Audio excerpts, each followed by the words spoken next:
po yung description, mga kababayan ng ating Pangulong Bongbong Marcos doon sa kaisipan ni Maudigs po.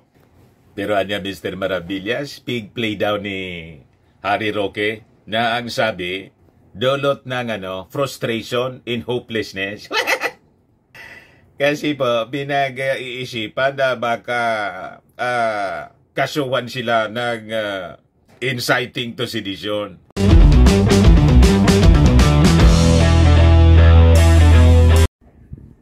Yung asawa mga kababayan ni Harimao, pinalitan na po, tinanggal na po sa pag-ibig. Wala kasing pag-ibig si Harimao. Wala nang pag-ibig sa ating Pangulong Bongbong Marcos. Hindi natin alam, na-appoint pala mga kababayan as Board of Trustees yung asawa ni Harry Roque, dating spokesman po ni Fintadigs. Ikaw niya, Fintadigs. Fintamao. Nagtatrabaho pala mga kababayan as member ng Board of Trustees ng Pag-ibig. Pero bakit niya Mr. Maravillas na paboran na pala si Harry Roque, yung asawa na appoint? Tapos si Harry banat ng banat sa Marcos administration. Yun nga po ang malamang dahilan kung bakit tinanggal. Pero anya Mr. Maravillas, bakit si Inday banat ng banat yung kanyang pamilya sa administrasyong Bongbong di pa tinatanggal? Yun din ang tanong ng mga mamamayang Pilipino kung bakit. Lalo na ng ating mga Marcos loyalist. Kayong mga Marcos loyalist, anong gusto ninyong mangyari po? Dapat na ba natanggalin, sibakin ng ating Pangulong Bongbong Marcos si Inday? Kasi grabe yung pagmamaltrato ng kanyang pamilya sa ating Pangulong Bongbong Marcos. Pag-usapan po natin kasi right now, may nangyayari na po na cleansing, purging. After na yung ating Pangulong Bongbong Marcos ay magpalabas ng kautusan na lahat ng mga presidential appointees ng previous administration at ng present administration po ay isa sa ilalim po sa review yung kanilang mga appointments. So may evaluation siguro ng kanilang performance. Kung yung kanilang performance po ay akma sa bisyo ng bagong Pilipinas ng ating Pangulong BBM o baka mga kababayan, hindi man po sa naayon sa bisyo ng bagong Pilipinas, kundi ng fentanyl administration. O diba? O ito po yung balita. Release ng Presidential Communications Office 15 hours ago, PBBM appoints Doria Vilarde as acting member of Pag-ibig Board of Trustees. Ang pinalitan po ni Doria Vilarde, si Myla Roque, in-emphasize pa rito, the wife of former presidential spokesman Harry Roque. Hindi ninyo nalata, talagang in-emphasize pa sa balita. In-highlight. Tinignan ko yung page ni Harry Roque mga kababayan kung may reaction dito sa pagtanggal sa kanyang asawa. Tahimik si Harimao. What? Wala pang sinasabi mga kababayan. Ano Mr. Maravillas ang tingin mo? With all this purging and cleansing, susunod na ba si Inday? Nagpalabas po ng statement si Inday, Sabi ni Inday, magandaan yan ang relasyon namin ni PBBM. Lumarga si Inday po. Yan ang statement niya, yung lumarga papuntang Malaysia para sa yung conference po ng mga education ministers. BP Sara Duterte dumating na sa bansang Malaysia para sa Southeast Asian Ministers of Education Organization Council. Siya kasi yung napili, mga kababayan na Pangulo, bilang Education Secretary ng ating bansa. Nakablock niya talaga si Inday. Di ano niya, Mr. Maravillas, ang analysis mo, magtatagal pa ba si Inday as Education Secretary ng ating Pangulong Bongbong?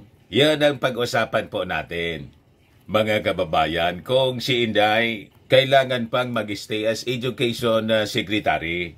Kasi sabi nga ng mga analyst po dito, si Inday ay namamangka na sa dalawang ilog. Di ba? But before ko mga kababayan na ibigay sa inyo yung full story ng mga balitang yan, click subscribe muna dito sa ating YouTube channel and hit the notification bell para lagi po kayong updated sa mga kaganapan dito sa ating bansa. Like and share na rin po ninyo ang ating video. At huwag na rin po ninyo na skip yung ating mga commercial ads para tuloy-tuloy lang ang pag-unlad ng Bagong Pilipinas. Sa mga naganap po ng malinis and spacious fitness gym, punta lang po kayo sa aming Colossal Fitness Gym. We also offer Grab Car Rental with our brand new 2023 model ng Toyota Innova.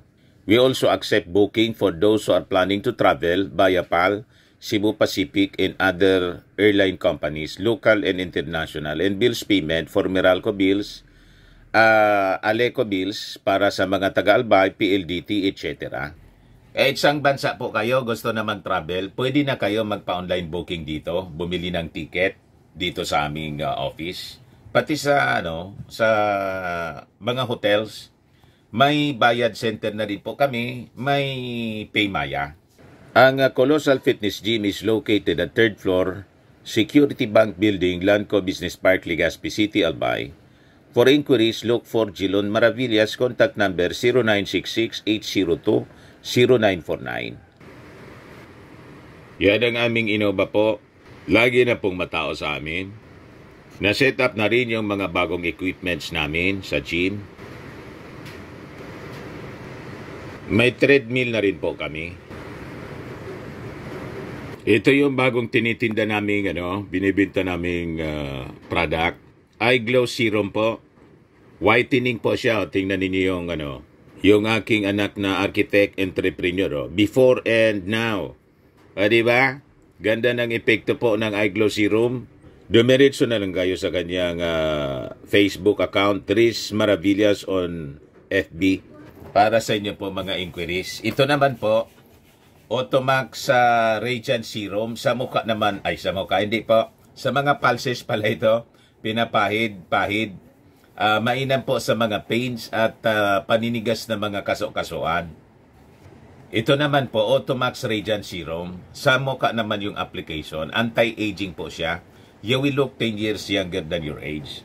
Sa mga cancer patient po, try niyo po itong Nengxia Red Mixed Fruit Drink. Hindi man po siya gamot, food supplement siya. Kaya lang, gawa siya mga kababayan sa goji berry. Yung goji berry may anti-cancer properties. Ayos pa, yung mga inquiries ninyo, dumiretso na lang kayo sa aming messenger sa Facebook para masagot namin agad. Ayos pa mga kababayan? Ayos na ayos anya Mr. Maravillas. So, balik tayo mga kababayan dito sa balita na yung asawa po ni Harry Roque pinalitan. Kasi po, trustee siya sa Board of Trustee member sa Pag-ibig. Yung asawa niya wala ng pag-ibig sa ating Pangulo. At sa Board of Trustee po, dapat mapagkakatiwalaan. Nakita siguro na para ganyan gumaganon-ganon na ito. O baka, mga kababayan, nang ma-evaluate yung kanyang performance po, as Board of Trustee, hindi po na umabot doon sa standard ng Bagong Pilipinas. Kaya po, pinalitan siya. Pero niya Mr. Maravillas, malamang ang rason dahil sa walang tigil na pag-atake po ni Harry Roque na sa ating administrasyon. Hindi natin po maalis yung possibility ganon. Kasi, di ba, may kasabihan tayo, do not bite the hand that feeds you. Yung kamay niya na nagpapakain sa'yo, wag mong kagatin. That is an old saying po. Saan ka man pulutin, binigyan ka na ng pabor. Di ba? Pagkatapos, ayaw mo pang tumigil. Ito yung balita ngayon. Pag-ibig Fund. Roque's wife replaced as Pag-ibig executive. Tama lang po ito.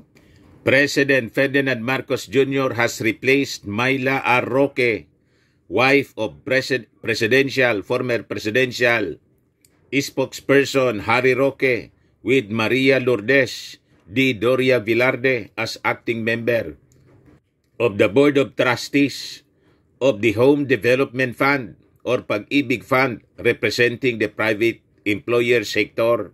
Tapos, di ba? Ito naman po yung balita galing sa mismong Presidential Communications Office. New appointee, Maria Lourdes D. Doria Vilarde, acting member of the Board of Trustees of the Home Development Fund, Pag-ibig, representing the private employer sector. Vice Myla R. Roque. Talagang hinighlight po dito sa balita ng Presidential Communications Office na asawa siya ni Harimao. Pwede naman baga na hindi nasabihin na asawa ni dating spokes?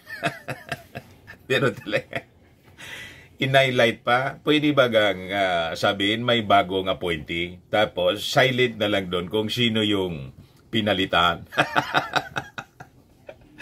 Ha? Talaga niya, Mr. Maravillas? Napansin mo yung ganon? Paano hindi mapansin talagang sinabi pang asawa? Wife ng dating spokes, Harry Roque. So, abangan natin mga kababayan kung ano yung magiging reaksyon ni Harry Roque. Malamangan niya lalong magurimentado. Hindi maguramentado siya. Nasa posisyon pa nga, na-appoint, binigyan siya ng pabor ng ating Marcos administration, pero iba yung ginagawa niya, yung loyalty. Nandun sa dating Pangulo, di pa appoint siya kay Digong. Doon siya sa binubuong Separate Mindanao. Di ba? Nasabi ng ating Pangulong Bongbong Marcos, doomed to fail. A constitutional travesty. It is foolish, ridiculous, preposterous po yung description, mga kababayan ng ating Pangulong Bongbong Marcos, doon sa kaisipan ni Maudigs po. Pero anya, Mr. Maravillas, pig play daw ni Harry Roque na ang sabi, dulot ng frustration and hopelessness. Kasi po, pinag-iisipan na baka kasuhan sila ng inciting to sedition. Kaya piniplay down po ni Harry Roque. Pero anya, Mr. Maravillas, with all this cleansing sa mga presidential appointees, di ba si VP Sara anya, presidential appointee din sa pagka-education secretary, medyo naglangis po si Inday. Dati po hindi na nag-attend sa mga cabinet meetings. Pati nga nung December po, sa party ng mga cabinet secretaries, sa Christmas party po, absent si Inday. Ang tingin ko po, na-advisean po ng kanyang mga nakapaligid na sulsultans. Huwag ka anyang umalis. Huwag kang magre-resign. Kahit pikon na pikon ka na. Kasi anya, pag umalis ka sa unit team ng tuluyan, iniwan mo yung ating, yung Pangulong Bongbong Marcos, tumiwalag ka na sa kanyang cabinet, malamang anya, yung high ratings mo sa mga surveys, biglang babagsak yan. Kasi totally, i-reject ka na niya ng mga Marcos loyalists. Ini mo niya nakikita, BP Sara. Yung latest survey niya, tinalo ka na sa survey ng ating Pangulong Bongbong. 80% sa RPMD. Pagkatapos, 78% yung approval trust rating po ni Inday. Tapos, mga kababayan, si Martin pumantay na sa kanya.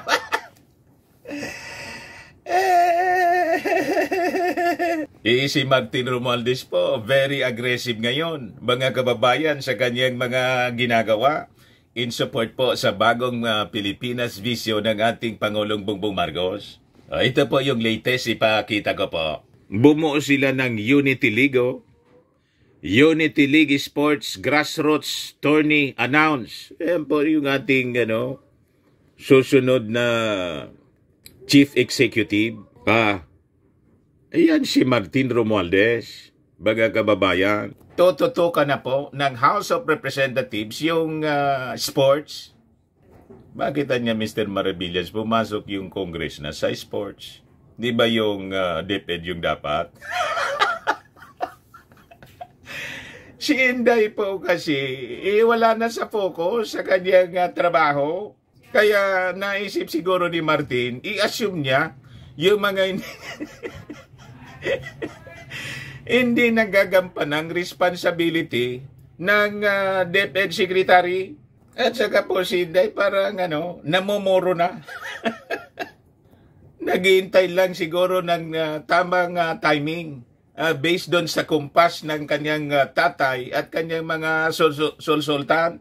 At any moment, pag nakita nilang talaga niyang wala na to, makikipag-diborsyo na yan. Sa Unity, mga kababayan. Pero right now, ito yung sinasabi ni Inday. Okay pa daw sila eh. Basahin natin dito yung balita. Vice President Sara Duterte on Monday said that she and President Ferdinand Marcos Jr. are okay despite the hostility between her family and the President. Ayos pa niya kami. Ako din, ang basa ko po, yung ating Pangulong Bongbong Marcos, inaayaan lang si Inday. Hanggang magsawa na lang siya. Kasi, para walang isyo, mga kababayan, na hindi nagsimula yung pag-iwalay sa administrasyon, kundi si Inday yung humiwalay. Di ba? Pagkapala na lang niya, Mr. Maravilla. Siyempre, yung mga other members ng cabinet ng ating Pangulong Bongbong Marcos, ang sympathy niya siyempre sa ating Pangulo kasi siya yung appointing authority. Kaya nga po, makikita ninyo sa mga cabinet meetings, parang wala na yung dati na masasayang sasama nung mga, di ba, nung bago pa silang manalo sa mga cabinet meetings, nandun yung interaction between the members of the official family with the President and the Vice President. Pero ngayon po, may tension palagi. Si Inday po, makikita ninyo, malayo sa, nauupo siya na separate. May distansya doon sa other members of the cabinet. Lalo't inisnab na siya ng First Lady. Di ba? Yung paglarga ng ating Pangulong Bongbong Marcos papuntang Vietnam, iniwasan po ni First Lady Lisa Marcos. Sino ba naman yung hindi masasaktan? Yung asawa mo, banatan ba ng gano'n ng buong family ni Inday? Tinawag na tamad ni Baste at pinagre-resign. Tinawag na bangag at adik ng ganyang tatay. At sabihin pa, mga kababayan, na kung ako anya nasa posisyon pa, baka nakasama ka doon sa tukang. Talagang masasaktan sino mang First Lady o asawa ng ating Pangulong Bongbong Marcos. Kahit siguro kayo, asawa ninyo, tapos ginaganon-ganon ng kung sinong tao, siyempre, tao lang po, mga kababayan. Kaya si Inday inisnab ni First Lady, that is justified. Pero ang kahanga-anga, mga kababayan, yung pag-uugali ng ating Pangulong Bongbong Marcos, wala siya. At ganon pa rin ang kanyang pagtrato kay Inday. Yun ang natura sa pag-ugali ng ating Pangulong Bongbong Marcos. Hindi niya pinapatulan yung kung anong mga masasamang pananalita sa kanya. Diretso lang siya kung ano yung mga schedule niya sa trabaho. Diretso lang siya sa paglilingkod sa ating mga mamamayang Filipino na maiangat ang ating pamumuhay. So sabi rito, we have no problem with each other. President Bongbong Marcos and I are doing good. We're okay in terms of our relationship, both personal and working. Sabi po ni Inday, nang lumarga ito papuntang Malaysia, doon na sa Malaysia pala, nang tanungin siya ng mga reporters doon. However, asked about her relationship with First Lady Lisa Marcos, Duterte merely responded, I have no comment as of this time. Iniwasan niya na mag-comment, mga kababayan, as of this time.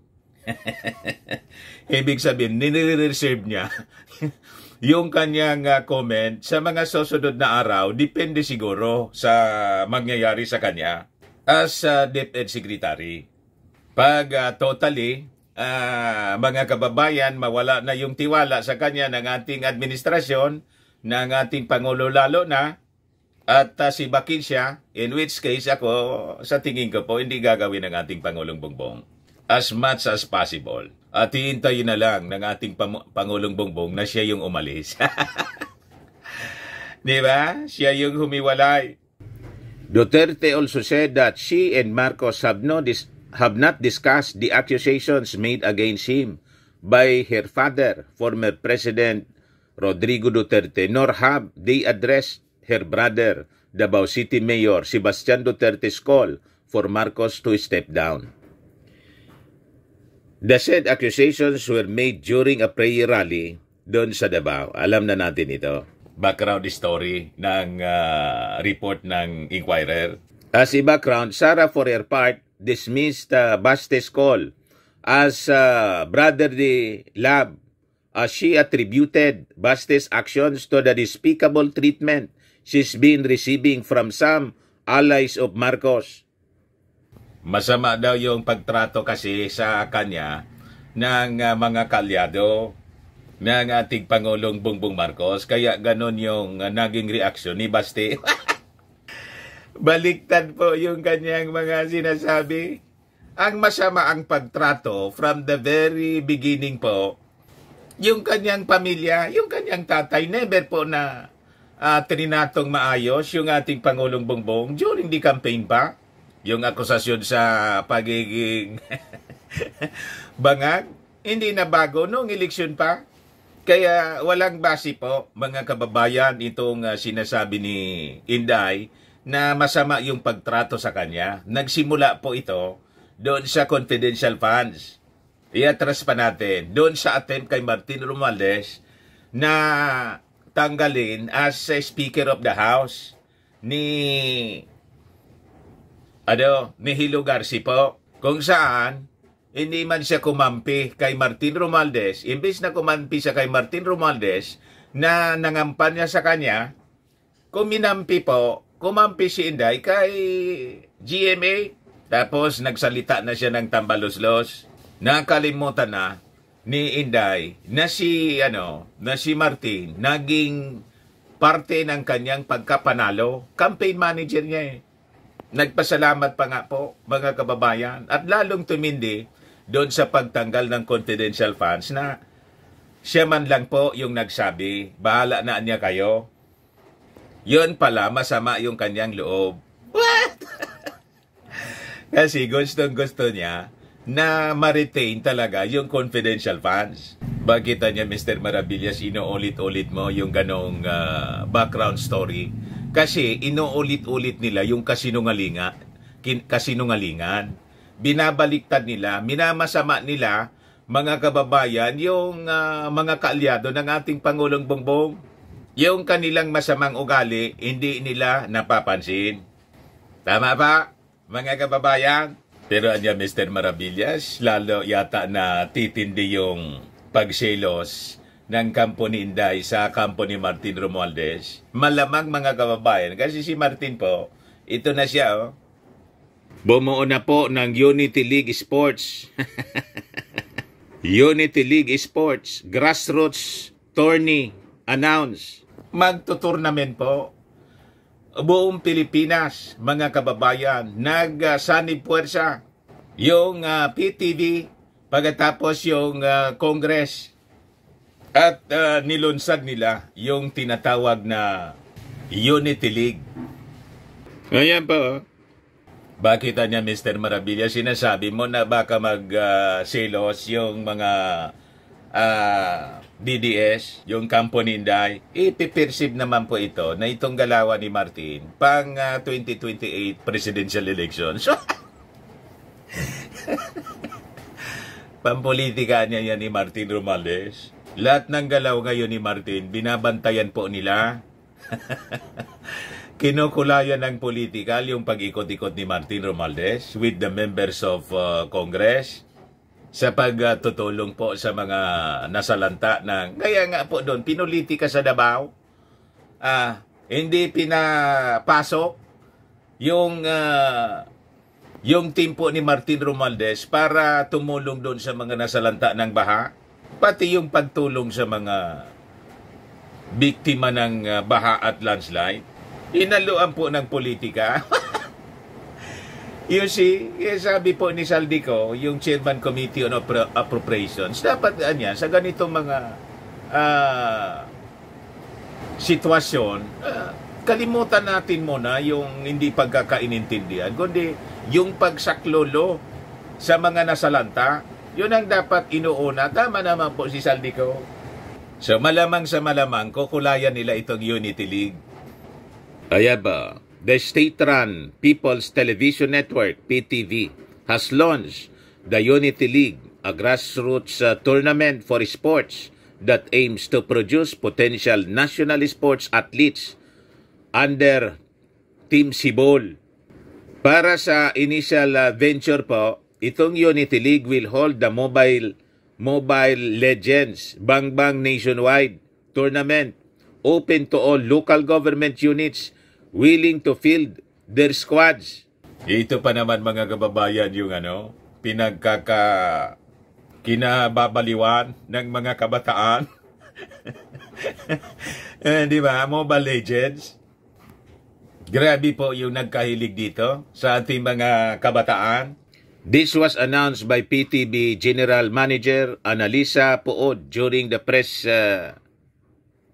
launch of the league Monday sa Midas Hotel po sa Pasay City. Sasabi diyan sa balita, apart from providing the needed TV coverage along with broadcast partner, Intercontinental Broadcasting Corporation, IBC13, Puod was able to enlist the help of the House of Representatives and the Philippines Sports Commission to bolster the league's logistics. So sabi rito, the lifeblood of any sport is at its grassroots, sabi po ni Puod. And PTB is proud to be a part of the Unity League, which will become a training pool for sports talent in the country. It's time for us to claim our dominant place in sports the way we have in other disciplines such as boxing, billiards, track and field, martial arts, basketball, and more. Matindi talaga niya, Mr. Marabilla, si Speaker Martin Romualdez. Yan po ang mindset ng bagong Pilipino para sa bagong Pilipinas. Yung laging iniisip po, yung kabutihan ng mga mamamayan at dito yung kapakanan ng ating mga kabataan, yung pagkahilig nila sa sports para mailayo po sa masasamang bisyo. Si Inday po, napabayaan po yung ating mga kabataan. Yung ginagawa ni Inday, mag-distribute ng pulburon. Sabihin pa na ito, pulburon. Nakaka-addict niya ito. Masamang impluensya po. Diba? Si Martin po, yung sports, ang kanyang tinututukan ngayon, talaga niya, Mr. Maravillas, malayo yung dalawa pagdating sa sa kaisipan. Kaya sabi po ni Martin Romualdez, as the leader of the House of Representatives, I assure you that we are fully committed to supporting the development of sports in the country. We believe in the power of youth, innovation, and technology to bring about positive change. Together, let's make history and prove that the Philippines can be a dominant force in sports, just as we have been in other sports disciplines. Remember, Anya, every champion was once a contender that refused to give up. So I encourage you to seize this opportunity, to dream big, and to work hard. The future of the Philippine sports looks bright, and it's up to us to ensure that it shines on the world stage. Global anya talaga yung mindset ni Martin Romualdez, Mr. Maravillas. Hindi po pipitsuging university graduate si Martin Romualdez. Sa ibang bansa po siya, Tingnan ninyo yung credentials niya. Academic qualifications. Hindi po galing dito. Di ba? Kaya globally competitive po si Martin Romualdez. Pagdating sa mindset po, malayo yung Tulad ng ating Pangulong Bongbong Marcos, sinubog siya sa ibang bansa mag-isip para yung mga mayayamang bansa at kung yung meron sila, meron din po tayo. Yun ang dream po ng ating Pangulong Bongbong Marcos. Kaya silang dalawa po talagang sanggang dikit. Sabi rito sa balita, seemingly impressed by the Unity League's goal, no less than House Speaker Martin Romualdez committed to raise the financial bonanza being offered by the tournament. We want to inspire our stakeholders here. We are upping the ante or stake, yung premyo. So we will be awarding to the champion 2 million pesos. Second place, 1 million pesos. And third place, 500,000 pesos, sabi po ni Martin Romualdez. So initially, PTB offered a total cash prize amounting to 1 million pesos with 500,000 going to the league's inaugural champions. The speaker was accompanied by Congressman Saldico, chairman ng Committee on Appropriations. So sabi dyan, the first season of the Unity League will feature Mobile Legends as our first game title in the upcoming seasons. We would want to organize other sports categories such as League of Legends, Dota 2, Valorant, and Tekken, sabi po ni Marcelo, yung Philippine Sports Organization Executive Director. Magsasagawa po sila ng regional qualifiers, namely in North Luzon, South Luzon, National Capital Region, Visayas, and Mindanao. Maganda yung yung tawag po Unity League para yung mga Mindanaoans po hindi umiwalay. Kasama yung Mindanao, mga kababayan, gustong iwalay ni Digong para hindi umiwalay, hindi makuha yung mga kabataan na sumuporta dito sa mga seditious separatist leaders, mga kababayan ng ating bansa na gustong windangin mga kababayan ng Pilipinas. Ayos niya yung strategy niya. Talaga niya ma-insecure niya yung mga Duterte. Yung kwampo, bugso ng damdamin man lang po ito, yung sinabi ni Digong. Mismong mga kaalyado niya, mismong si Roque ang nagsabi na out of frustration man lang at malamang dahil sa epekto ng pagtira ng di ba? Yan man lang po, mga kababayan, yung ating mga magagandang balita ngayon. Ako po si Dante Maravillas. Bye-bye po. God bless.